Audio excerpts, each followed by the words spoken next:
Video editing ಅಂದ್ರೆ ಬರೀ ಒಂದ್ ಸಾಫ್ಟ್ವೇರ್ ಓಪನ್ ಮಾಡಿ ವರ್ಕ್ ಮಾಡೋದು ಅನ್ಕೊಂಡಿರ್ತಾರ. ಬಟ್ ಈ ಫೀಲ್ಡ್ ಒಳಗ ಫುಲ್ ಟೈಮ್ ಕೆಲಸ ಮಾಡೋರೇ ಗೊತ್ತು, ಇದು ಬರೀ ಸ್ಕ್ರೀನ್ ಮುಂದ್ ಕೂತ್ಕೊಂಡು ಮಾಡುವಂತ ಕೆಲಸ ಅಲ್ಲ. ಇಲ್ಲಿ ನಮ್ಮ ಮೈಂಡ್ ಸೆಟ್ ಅಂಡ್ ಎನರ್ಜಿ ಕೂಡ ಬಹಳ ಇಂಪಾರ್ಟೆಂಟ್ ಆಗತಿ. ಸೊ ಈ ಫೀಲ್ಡ್ ಒಳಗ ನಾನು 7-8 ವರ್ಷದಿಂದ ಅದೀನಿ, ಜಾಬ್ ಕೂಡ ಮಾಡೀನಿ ಅಂಡ್ ಸ್ಟಿಲ್ ಇವಾಗೂ ಕೂಡ ಫ್ರೀಲಾನ್ಸಿಂಗ್ ಮಾಡಾತೀನಿ. ಈ ವಿಡಿಯೋ ಒಳಗ ನಾನು ನನ್ನ ವರ್ಕ್ ಸ್ಪೇಸ್ ಗೆ ತುಂಬಾ ಹೆಲ್ಪ್ ಆಗುವಂತ ಒಂದಿಷ್ಟು ಟೂಲ್ಸ್ ಬಗ್ಗೆ ಹೇಳ್ತೇನೆ. ಈಗ ಟೂಲ್ಸ್ ಅಲ್ಲವು ಅಂದ್ರೆ ಈಗ ಸಾಫ್ಟ್ವೇರ್ ವೆಬ್ಸೈಟ್ ಇದು ಅಲ್ಲ, ಸಾಮಾನ ಅನ್ಕರಿ ಸಾಮಾನ. ಈ ಟೂಲ್ಸ್ ಇಂದ ನನ್ನ ಎಡಿಟಿಂಗ್ ವರ್ಕ್ ಫ್ಲೋ ಯಾವಾಗಲೂ ಸ್ಟೇಬಲ್ ಆಗಿರ್ತೈತಿ. ಸೊ ನೀವೇನಾರ ಫುಲ್ ಟೈಮ್ ವಿಡಿಯೋ ಎಡಿಟರ್ ಆಗ್ಬೇಕಂದ್ರೆ ನಮ್ಮ ಚಾನಲ್ ಸಬ್ಸ್ಕ್ರೈಬ್ ಮಾಡ್ಕರಿ. ಬಿಕಾಸ್ ನಮ್ಮ ಚಾನಲ್ ಒಳಗ ತುಂಬಾ ಒಳ್ಳೊಳ್ಳೆ ಎಡಿಟಿಂಗ್ ರಿಲೇಟೆಡ್ ವಿಡಿಯೋಸ್ನ ಅಪ್ಲೋಡ್ ಮಾಡ್ತೀವಿ. ಅಂಡ್ ನಾವು ಒಂದು ಹೊಸ ಕೋರ್ಸ್ ಕೂಡ ಸ್ಟಾರ್ಟ್ ಮಾಡೀವಿ, ಪ್ರೀಮಿಯರ್ ಪ್ರೋ ಒಳಗೆ ವಿಡಿಯೋ ಎಡಿಟ್ ಮಾಡೋದು ಹೆಂಗೆ ಅಂದು.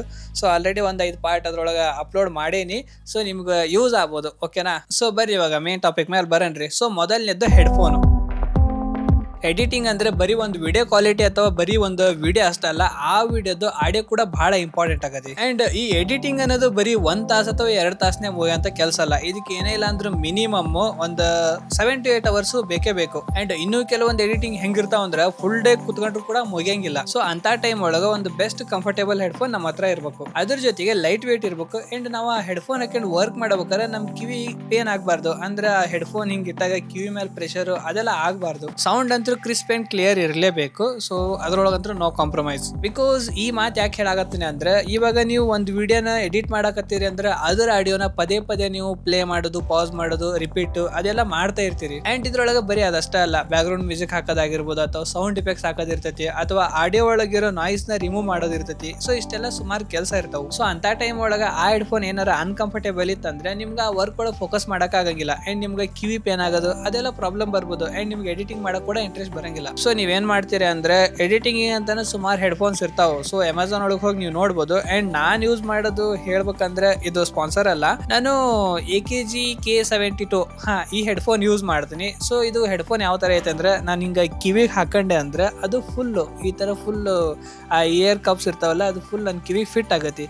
ಸೊ ಇಲ್ಲಿ ನನ್ನ ಕಿವಿಗೆ ಯಾವ ಪ್ರೆಷರ್ ಬೀಳೋದು ಅದೆಲ್ಲ ಏನು ಆಗಂಗಿಲ್ಲ. ಸೊ ಈ ಹೆಡ್ಫೋನ್ ಯೂಸ್ ಮಾಡಕತ್ ನಾನು ಆಲ್ಮೋಸ್ಟ್ 1-1.5 ವರ್ಷ ಆಗಕ್ ಬಂತು. Next hard disk and SSD. ಈ ಎಡಿಟಿಂಗ್ ಫೀಲ್ಡ್ ಒಳಗೆ ಎಲ್ಲದಕ್ಕಿಂತ ಮೋಸ್ಟ್ ಇಂಪಾರ್ಟೆಂಟ್ ಸ್ಟೋರೇಜ್. ಇಲ್ಲೇ ಕಂಪ್ಯೂಟರ್ ಕ್ರಾಶ್ ಆಗ್ಲಿ ಅಥವಾ ಸಿಸ್ಟಮ್ ಹ್ಯಾಂಗ್ ಆಗ್ಲಿ, ಬಟ್ ಡೇಟಾ ಯಾವತ್ತೂ ಲಾಸ್ ಆಗಬಾರ್ದು. ಸೊ ಹಂಗಾಗಿ ನಾನು ಯಾವಾಗಲೂ ಒಂದು ಎಕ್ಸ್ಟ್ರಾ ಹಾರ್ಡ್ ಡಿಸ್ಕ್ ಅಂಡ್ ಒಂದು ಎಕ್ಸ್ಟ್ರಾ SSD ಕ್ಯಾರಿ ಮಾಡ್ತೀನಿ. ಈಗ ಒಂದು ಹೊಸ ಲ್ಯಾಪ್ಟಾಪ್ ಅಥವಾ ಒಂದು ಹೊಸ PC ಬಿಲ್ಡ್ ಮಾಡಿದಾಗ ಅದ್ರೊಳಗೆ ನೀವು ಒಂದೇ SSD ಹಾಕ್ತೀರಿ. ಲೈಕ್ ಒಂದು 512 GB ಇರ್ತೈತಿ. ಸೊ ಅದ್ರೊಳಗೆ ನೀವು ವಿಂಡೋ OS ಇಟ್ಟಿರ್ತೀರಿ. ಆಮೇಲೆ ನೀವು ಪ್ರೀಮಿಯರ್ ಪ್ರೋ ಸಾಫ್ಟ್ವೇರ್ ಅಥವಾ ಯಾವ್ದಾರ ಎಡಿಟಿಂಗ್ ಸಾಫ್ಟ್ವೇರ್ನ ಅದ್ರಾಗ ಇನ್ಸ್ಟಾಲ್ ಮಾಡಿರ್ತೀರಿ. ಅಂಡ್ ಎಲ್ಲ ಎಡಿಟಿಂಗ್ ಫೈಲ್ಸ್ ಕೂಡ ಎಲ್ಲ ಅದ್ರಾಗ ಇಟ್ಟಿರ್ತೀರಿ.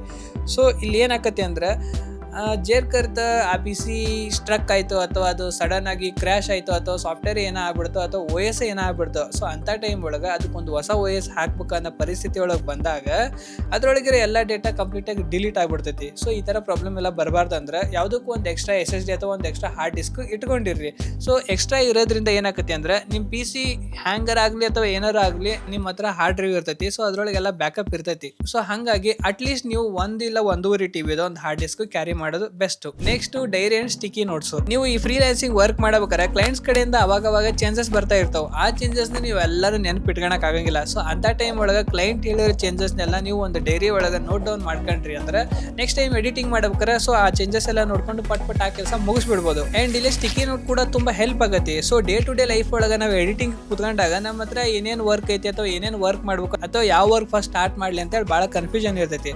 ಸೊ ಒಂದು ಸ್ಟಿಕಿ ನೋಟ್ ಇತ್ತಂದ್ರೆ ನಾವು ಯಾವ ವರ್ಕ್ ಜಾಸ್ತಿ ಇಂಪಾರ್ಟೆಂಟ್ ಐತಲ್ಲ ಅದನ್ನ ಸ್ಟಿಕಿ ನೋಟ್ ಮೇಲೆ ಬರ್ದು ಇಲ್ಲೇ ನನ್ನ ಮಾನಿಟರ್ ಹತ್ರ ನಾನು ಅಂಟಿಸಿದ್ರೆ ಸಾಕು, ಅಲ್ಲೇ ಕೂತ್ಕೊಂಡ್ ಕೂಡ್ಲೇ ನನಗೆ ಗೊತ್ತಾಗತ್ತಿ ಈಗ ಯಾವ ವರ್ಕ್ ಸ್ಟಾರ್ಟ್ ಮಾಡ್ಬೇಕು ಅಥವಾ ನಾಳೆ ಯಾವ ಪ್ರಾಜೆಕ್ಟ್ ಕೊಡೋದು ಬಹಳ ಇಂಪಾರ್ಟೆಂಟ್ ಐತಿ ಅಂದು. ಸೊ ಇವಾಗ ನೆಕ್ಸ್ಟ್ ನನ್ನ ಫೇವರೇಟು ಅಲೆಕ್ಸಾ.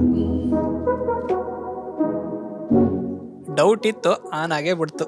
ನಥಿಂಗ್. ಈ ಎಡಿಟಿಂಗ್ ಟೈಮ್ ಒಳಗೆ ಎಲ್ಲದಕ್ಕಿಂತ ಜಾಸ್ತಿ ಡಿಸ್ಟ್ರಾಕ್ಟ್ ಮಾಡೋದಂದ್ರೆ ಈ ಫೋನು. ಜಸ್ಟ್ ಒಂದು ನೋಟಿಫಿಕೇಶನ್ ಬಂದ್ರೆ ಸಾಕು, ಆ ನೋಟಿಫಿಕೇಶನ್ ಚೆಕ್ ಮಾಡ್ಕೊಂತ ಮೆಸೇಜ್ ಬಾಕ್ಸ್ಗೆ ಯಾವಾಗ ಹೋದ್ವಿ ಅಥವಾ ಇನ್ಸ್ಟಾಗ್ರಾಮ್ ಒಳಗೆ ರೀಲ್ ಸ್ಕ್ರೋಲ್ ಮಾಡ್ಕೊಂತ ಎಷ್ಟು ಟೈಮ್ ವೇಸ್ಟ್ ಮಾಡಿದ್ವಿ ಅನ್ನೋದೇ ಗೊತ್ತಾಗಲ್ಲ.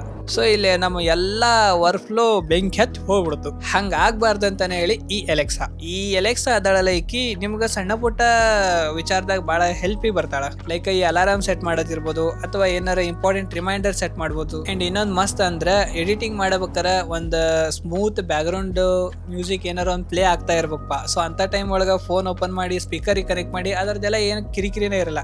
ಜಸ್ಟ್ ನಾನು ಅದಕ್ಕೆ ಹೇಳ್ಬಿಡ್ಬೋದು, ಪ್ಲೇ ಒಂದು ಲೋಫಿ ಸಾಂಗ್ ಅಂತ ಹೇಳ್ಬಿಟ್ರೆ ಸಾಕು, ಅದು ಸ್ಮೂತ್ ಆಗಿ ಅದೊಂದು ಅದ್ರ ಪಾಡಿಗೆ ಅದು ಸಾಂಗ್ ಪ್ಲೇ ಆಗ್ತಾ ಇರ್ತೈತಿ. ನಮ್ಮ ಪಾಡಿಗೆ ನಾವು ಮಸ್ತ್ ಆಗಿ ಪೀಸ್ ಆಗಿ ಎಡಿಟಿಂಗ್ ಮಾಡ್ಬೋದು. ಆಕ್ಚುಲಿ ನಿಮ್ಗೆ ಬಹಳ ಸಣ್ಣ ವಿಷಯ ಅನಿಸ್ಬೋದು, ಬಟ್ ನನ್ನ ವರ್ಕ್ ಫ್ಲೋಗೆ ಇದು ಬಹಳ ಹೆಲ್ಪ್ ಆಗುತ್ತೆ. ನೆಕ್ಸ್ಟ್ ಇನ್ನೊಂದು ಮಿನಿ ಲ್ಯಾಂಪ್. ಸೊ ನಿಮ್ ರೂಮ್ ಒಳಗಡೆ ಎಲ್ಲ ಲೈಟ್ ಆಫ್ ಮಾಡಿ ಬರೀ ನಿಮ್ ಮಾನಿಟರಿಂಗ್ ಸ್ಕ್ರೀನ್ ನೋಡ್ಕೊಂಡು ಎಡಿಟಿಂಗ್ ಮಾಡ್ತೀರಿ ಅಂದ್ರೆ ಸೊ ಇಲ್ಲಿ ಬೇಗ ನಿಮ್ ಕಣ್ಣಿಗೆ ಪೇನ್ ಬರಕ್ ಸ್ಟಾರ್ಟ್ ಆಗತಿ. ಸೊ ಅದ್ರ ಬದ್ಲಿ ನೀವು ಈ ತರದ ಒಂದು ಮಿನಿ ಲ್ಯಾಂಪ್ ಇಟ್ರೆ ಸಾಕು, ನಿಮ್ ಡೆಸ್ಕ್ ಮೇಲೆ ಬಹಳ ಚಂದ ಕಾಣ್ತತಿ. ಸೊ ಅದು ಇಲ್ಲಿ ಸೈಡ್ಗೆ ಇದ್ದಾಗ ನಮ್ ಕಣ್ಣಿಗೆ ಕೂಡ ರಿಲ್ಯಾಕ್ಸ್ ಅನಿಸ್ತತೆ. ಸ್ಪೆಷಲಿ ನೈಟ್ ಟೈಮ್ ಬಹಳ ಹೆಲ್ಪ್ ಆಗತಿ.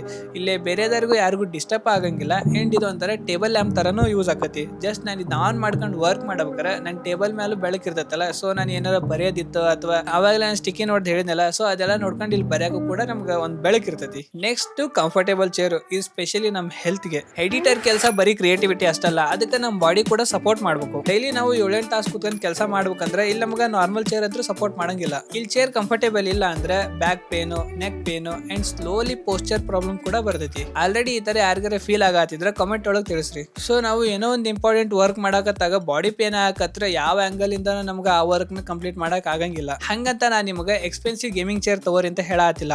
ಅಮೆಝಾನ್ ಒಳಗೆ ನಿಮಗೆ ಸ್ಟಾರ್ಟಿಂಗ್ ಲೋ ಬಜೆಟ್ ಒಳಗೆ ಒಂದು ಒಳ್ಳೆ ಎರ್ಗೊನಾಮಿಕ್ ಚೇರ್ ಸಿಗ್ತೈತಿ. ಸೊ ಅದ್ರೊಳಗೆ ಪ್ರಾಪರ್ ಆಗಿ ಪಾಸ್ಚರ್ ಮೇಂಟೈನ್ ಮಾಡೋದಾಗಿರ್ಬೋದು ಅಥವಾ ಬ್ಯಾಕ್ ಪೇನ್ ಬರ್ದೇ ಇರೋ ತರ ಕೂತ್ಕೊಂಡು ವರ್ಕ್ ಮಾಡುವಂತ ಚೇರ್ ನಿಮ್ಗೆ ಇಲ್ಲ ಅಮೆಝಾನ್ ಆಗಿ ಇರ್ತಾವು. ಅಕಸ್ಮಾತ್ ನಿಮ್ಗೆ ಅದನ್ನ ಅಫೋರ್ಡ್ ಮಾಡಕ್ಕಾಗಿಲ್ಲ ಅಂದ್ರೆ ಏನ್ ಪ್ರಾಬ್ಲಮ್ ಇಲ್ಲ. ನೀವೇನು ನಾರ್ಮಲ್ ಚೇರ್ ಮೇಲೆ ಕೂತ್ಕೊಂಡು ವರ್ಕ್ ಮಾಡ್ತಿರಲ್ಲ ಅದಕ್ಕೆ ಅಂತಾನೆ ಲಂಬರ್ ಸಪೋರ್ಟ್ ಪಿಲ್ಲೋ ಸಿಗ್ತಾವು. ಸೊ ಅವ್ನ ಯೂಸ್ ಮಾಡ್ಬೋದು. ಇಲ್ಲಿ ಅಮೆಝಾನ್ ಒಳಗೆ ಬಂದು lumbar support pillow for chair ಅಂತ ಹೊಡೆದ್ರೆ ಸಾಕು. ಸೊ ಈ ತರ ಸುಮಾರು ಪಿಲ್ಲೋಗಳು ನಿಮ್ಗೆ ತೋರಿಸ್ತಾವು. Next last one breaks and routine. Continue ಆಗಿ ವರ್ಕ್ ಮಾಡೋದು ಇಲ್ಲಿ ಪ್ರೊಡಕ್ಟಿವ್ ಅನಿಸ್ಬೋದು, ಬಟ್ ಅದು ಲಾಂಗ್ ಟರ್ಮ್ ಗೆ ಬಹಳ ರಿಸ್ಕಿ ಹ್ಯಾಬಿಟ್. ಸೊ ಯಾವಾಗ್ಲೂ ನೀವು ಎಡಿಟಿಂಗ್ ಮಾಡಬೇಕಾರ ಪ್ರತಿ 1 ಅವರ್ ಅನ್ಸತಿ ಒಂದು ಸಣ್ಣ ಬ್ರೇಕ್ ತಗೋರಿ. ಲೈಕ್ 10 ಮಿನಿಟ್ ಆಗಿರ್ಬೋದು, 15 ಮಿನಿಟ್ಸ್ ಆಗಿರ್ಬೋದು.